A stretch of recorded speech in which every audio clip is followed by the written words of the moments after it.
무비 컬렉션 채널은 영화에 관한 이야기, 줄거리, 그리고 영화 속의 인물, 사건 등의 실화를 영상, 스틸 사진, 자막과 음성으로 제작하였습니다. 영화에 관한 줄거리는 이야기의 누설이 포함되어 있으니 이후 해당 영화를 보실 분은 참고하여 보실 것을 권해드립니다. 보신 후 즐겁게 보셨거나 도움이 되신 분은 구독과 좋아요를 부탁합니다. 감사합니다. 영화 13시간은 2016년 개봉한 마이클 베이 감독의 액션 스릴러 영화이다. 미첼 주코프의 책 13시간을 원작으로 한다. 존 크레신스키, 제임스 백지데일, 맥스 마티니, 파블로 슈레이버 등이 출연했다. 15세 이상 관람이 가능하고 영화의 상영 시간은 144분이다.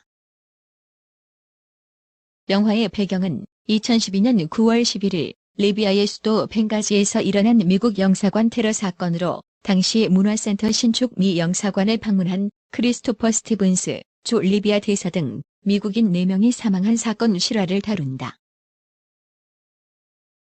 영화 줄거리 2011년 미국 등의 리비아 공습으로 42년간 이어진 독재 정권이 무너지고 민중들에게 무아마르 알카다피가 처형된다. 모든 국가가 혼란에 빠진 리비아에서 공관들을 철수시켰으나 미국은 임시 영사관을 운영하고 있었다. 하지만 카다피가 그동안 축적했던 무기들이 풀리면서 리비아는 무법천지가 되고 만다. 미국 CIA는 국방부에 알리지도 않은 채 리비아에 머물며 밀거래되는 무기들을 추적해 제거하는 작업을 계속하고 있었다.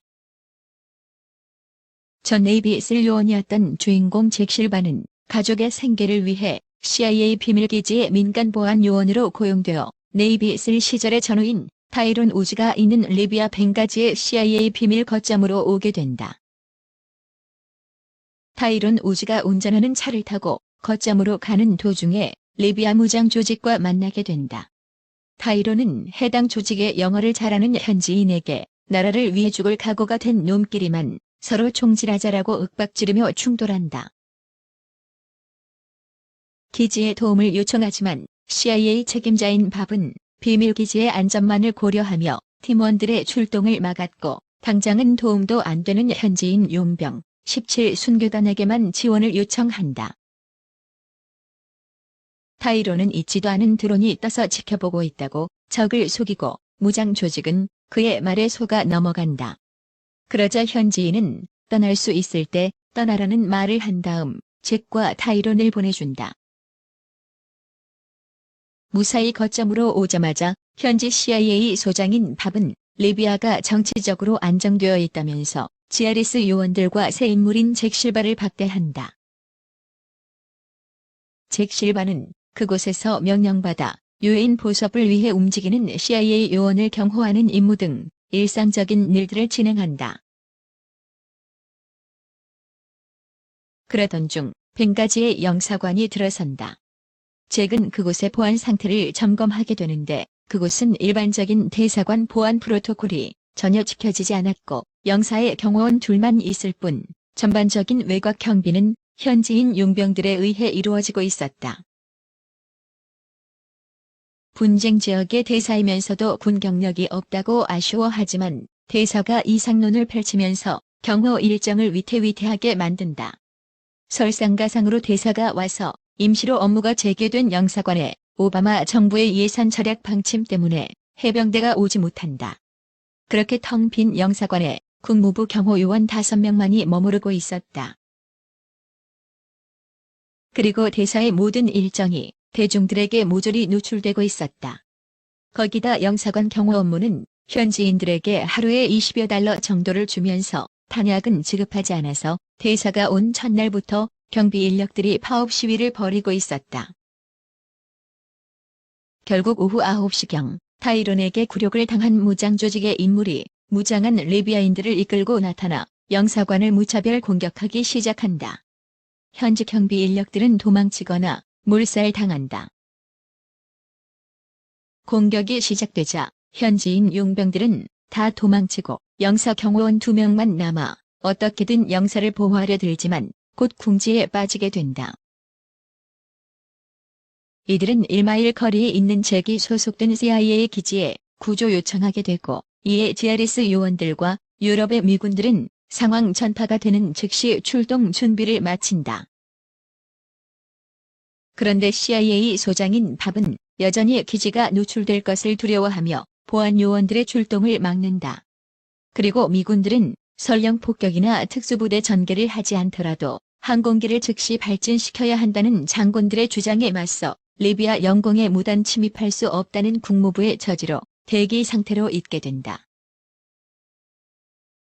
영사관의 요원들과 대사는 안전가옥과 상황실에서 대응하며 잘 버티지만 안전가옥이 완벽한 요새가 아니라는 것을 간파한 리비아인들은 불을 질러버린다.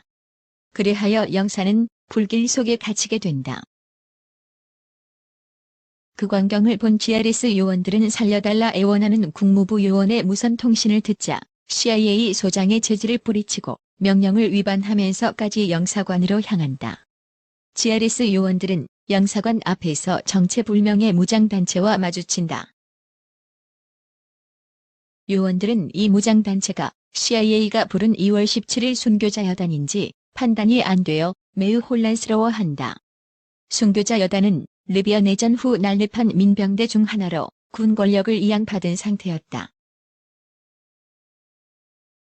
영사관의 상황은 이미 엉망이 되었고 화재로 인해 영사는 생존 가능성이 없어 보였다. 결국 GRS 요원들은 영사관에서 아군과 적군을 구분할 수 없는 난장판 속에서 국무부 요원들을 확보하는 데 성공하나 대사를 확보하는 데는 실패한다. 그리고 국무부 요원들은 패닉 속에서 길을 잃고 온갖 아수라장을 거쳐 CIA 거점으로 돌아오고 GRS 요원들 역시 몰려드는 적을 피해 CIA 거점으로 철수한다. 곧 CIA 거점도 공격이 올 것이라고 예상한 GRS 요원들은 CIA 및 기타 인력들과 방어 태세를 갖추고 탈출할 프로토콜을 준비한다. 민감한 문서들을 파괴하기 시작했고 론등 보안 요원들은 구조 인력이 오기 전까지 기지를 지키기 위해 만반의 준비를 한다. 마침내 예상대로 적의 공격이 시작되는데 GRS 요원들, CIA 및 기타 인력 등은 혼신을 다해서 대응한다. 공격은 수적으로 열세에도 불구하고 우수한 장비로 몇 차례의 파상 공세를 저지하는 데 성공한다. 한편 트리폴리에서 GRS 요원 글렌 도어티가 급하게 모아온 GRS 5명과 델타 포스 2명이 온다. 공항에 지원군이 도착하지만 리비아 관료들 느긋함에 의해 발이 묶여 지연된다. 잭은 혹시나 오늘이 자신의 마지막 날이 되지 않을까 두려워 가족에게 영상 메시지를 남긴다. 긴급하게 가까운 공군 기지에 공중 지원을 요청하지만 그 또한 거절당한다. 또 저공 비행을 하며 위력 시위라도 해달라는 요청도 권한 운운하며 그 또한 거절당한다. 몇 차례 공방전이 이어지는 가운데 공항에서 지체되었던 델타 포스 대원들이 현지 경찰들과 함께 도착한다. 이제 탈출만 하면 된다는 희망이 생긴 순간 리비아 정부군은 도망을 가버리고 거점을 향해 박격포 공격이 시작된다. 막을 수 있겠냐는 CIA 요원의 질문에 포격이 동반된 적의 공세는 막을 수 없다고 한다. 또한 공세 도중 차량 한 대가 뜬금없이 왔다가 그냥 가버리는데 바로 박격포 좌표를 확인하기 위함이었다. 이 박격포 공격에 글렌 도어티와 타이론 오즈가 전사하고 오즈와 국무부 요원 데이브가 중상을 입게 된다. 오즈는 왼쪽 팔이 거의 절단되었다. 남은 발목이 힘줄 몇 가닥에 간신히 매달려 있을 정도였다. 마침내 날이 밝기 시작했고 저 멀리서 중무장한 세력이 또다시 몰려오기 시작하자 정규군의 도움으로 CIA와 부상자, 정규 요원들은 철수를 준비한다. 이 와중에 CIA 소장인 밥은 할 일이 있다면서 남겠다며 버티고 그런 밥을 본 잭은 또 글렌이나 론 같은 사람이 당신을 구하려고 죽어야겠냐고 질책한다. 잭 등은 전의를 상실하는데 다행히 그들은 우군이었고 잭 등은 그들의 도움으로 살아남게 된다. 결국 밥은 완전히 넋이 나간 채로 철수하는 차에 몸을 싣는다. 공항에 도착하여 오랜 시간 후 수송기가 도착하는데 도착한 수송기는 미군기가 아니라 리비아군 수송기였다. 결국 리비아 군 수송기에 대사와 정부 요원, GRS 요원들의 시신과 함께 타고 미국으로 돌아가게 된다. 이후 리비아는 국가 유지에 실패해서 IS의 요충지가 된다. 오즈는 몇 차례의 수술 끝에 잘린 팔목의 접합에 성공한다. 오즈는 중상을 입어서 상위군인 혜택을 주기 위해 국방부가 재입대 시킨다.